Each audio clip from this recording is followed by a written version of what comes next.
Right, Mara, how's it going? You may be asking yourself, what on earth did I just say? But this is North Eastern dialect, and that's what I'd like to talk about today. So, as we say, northeast of England, the dialect is very broad. So you can go 20 miles out of your way and somebody speaks a bit different. We can break down the northeast into different sections because some places you do not want to mix them up. You will offend a lot of people. So at the top, we've got Northumberland.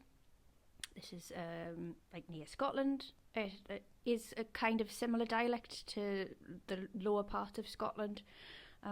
Then we have Newcastle and Gateshead, which is where Geordies come from. Do not get these mixed up with the next people, are the people from Sunderland who are called Mackems. Now we'll come on to the etymology of Mackems in a bit. Then we have County Durham, which is where I am from. And the dialect there is called Pitmatic. So if you're not familiar with the area, there were a lot of coal mines in this area in the 17, 18, early 1900s. And a lot of this dialect comes from there, as well as Norse, Scandinavian, from when the Anglo Saxons, the Vikings came over. There's also a little bit of Roman in there, and that goes for all of the places in the northeast. A lot of a lot of dialect overlaps with these separate places, and then they do have their individual words as well. We've also got Teesside, and people from there are called Smoggies. This is to do with the smog that was in the air from all the industry. Now, I'm not going to focus on Smoggy too much because I had nothing to do with that kind of area at all. I'm mainly going to focus on Pitmatic, which again bleeds into Geordie, a little bit Northumbrian, and Mackem as well. So without further ado, let's get on with it. So the first one is a one that a lot of us use. It's a very simple one, and it's I. Simply means yes. The second one is Arit. So I started this video with saying Arit. It just means all right, how are you? And everybody says that really. Next one is Ben. So that means a child. And I believe some Scottish people use this as well. It's an old English word which means to bear, as in to bear children. So you would say, how's the bairns? Or mind the bairns, as in watch the children. We've got bait.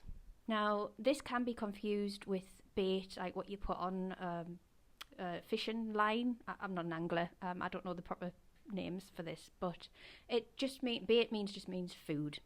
So you would say as gan for me bait, which means I'm going for my food. This goes back to Old Norse, the word beat, B-E-I-T, which means food.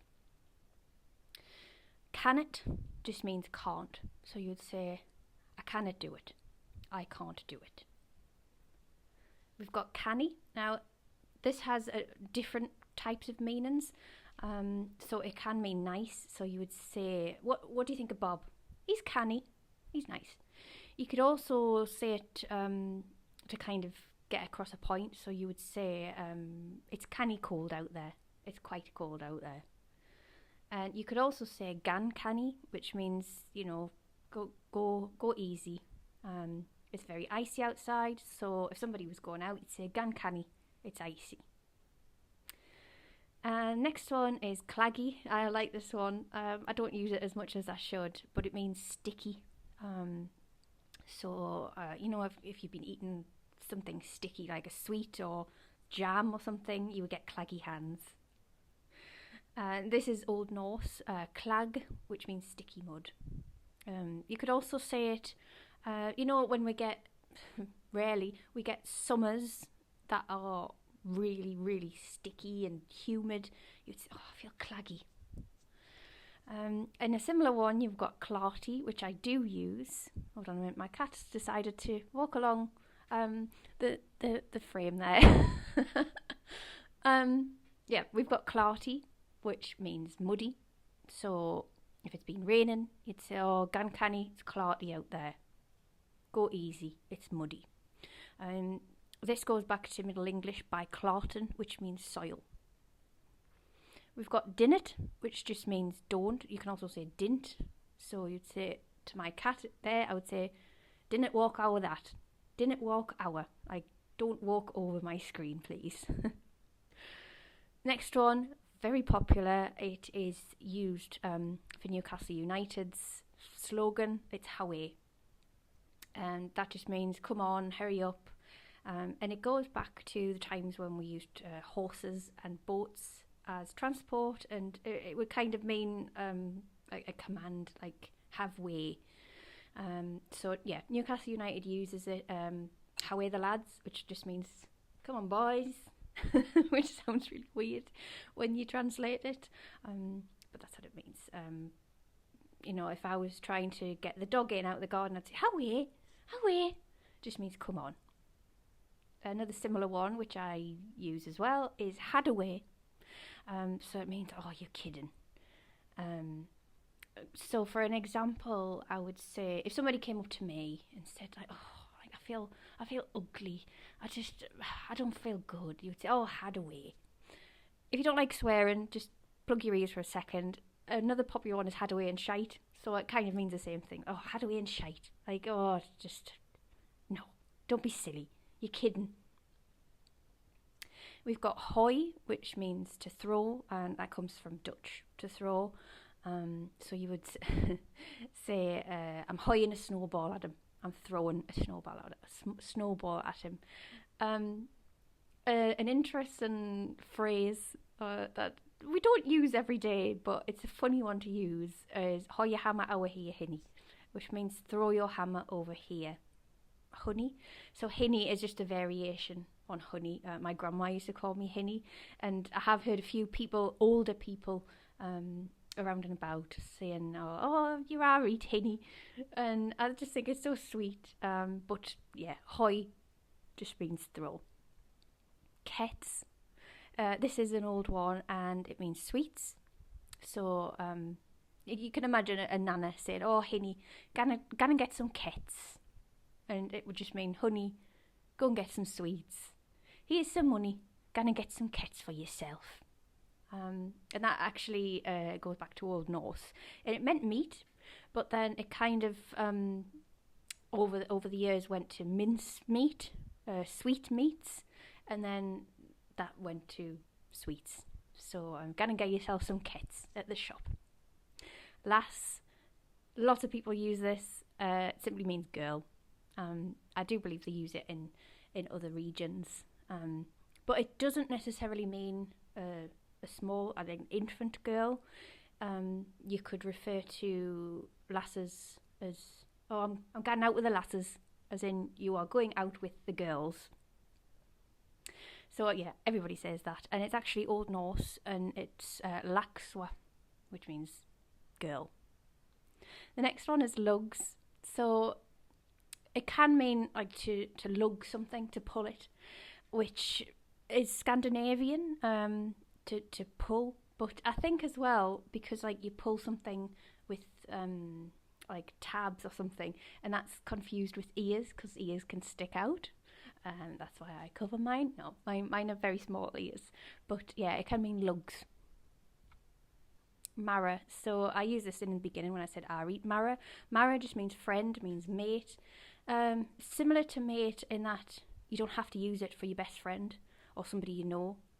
You know, if you go to a shop, buy some kets, you get your change and he says, thanks, Mara.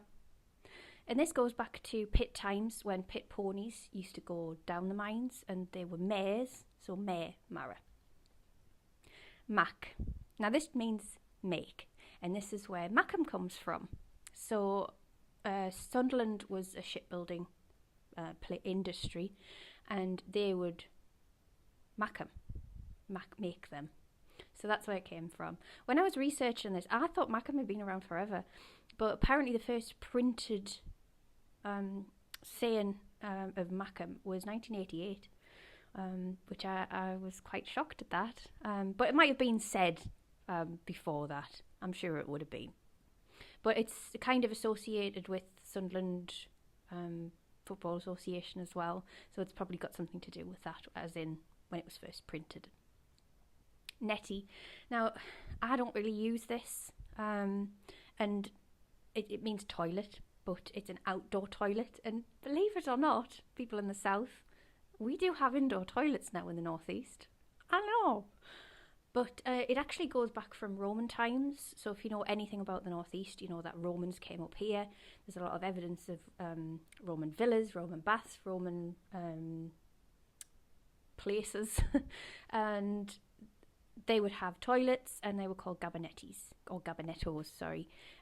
So that's where netty came from, gabinetto, gabinetti, I think that might be plural. And then that went to netty. But yeah, we have indoor toilets now, so we don't really call them netties now. Maybe older people do. I'm not sure. Spelk. Now, I've used this before on non-northern person, and they were like, "You've got a what? Do you need to see somebody for that?" It just means a splinter. So if you would touch a piece of wood and you get a splinter off it, you'd say, "I've got a spelk." And that's Old English from splick, which means splint. This next one, again, if you're a bit queasy or something, just plug your lugs for a bit. It's winnet. So this has various meanings. It just means won't, in a simple term. It just means won't. So you could say, I winna gant the shop to get some kits if it's card. So I won't go to the shop to get some sweets if it is cold. But it can also have an unfortunate saying, which I'll put on the screen now. My cat has them quite a lot, so it's like, it winna gan away. Basically, it won't go away. So the last one is we, which means who. So you say, we wants to gan out in this weather. Who wants to go out in this weather? So yeah, people who do use that as well. And lastly, there's a few that they don't really have any specific etymology. They're just kind of shortened. The vowels are shortened. I've heard different reasons for this. One is that it's because it's cold up here and we don't want to use our mouth as much. So we try and like this. Try not to use our mouth as much. In a similar way, I've also heard it's because of back in the coal mining days, people didn't want to open their mouth and breathe in the coal dust too much. So we kind of try and shorten the words as much as possible. So we've got buk, which means book. I have problems saying o words. So for example, for a hook, I say hook. Book, I say book. School, I say school. Yeah. But the northern one is bjuk. Another one is butte. So a boot, like what you wear on your feet. So butte. And then we've got hjem, which is home. And then the last one, which I've kind of already talked about, was our, so over. So I hope you enjoyed this. I know there are lots of other words, so if you do want a part 2, or you want me to go into the origins of Geordie, I can do that as well. But yeah, thank you for watching, and make sure you subscribe. It doesn't cost anything to subscribe, it just helps me a lot. And thank you very much. So now I am home, but I'll say as ganyem and farewell.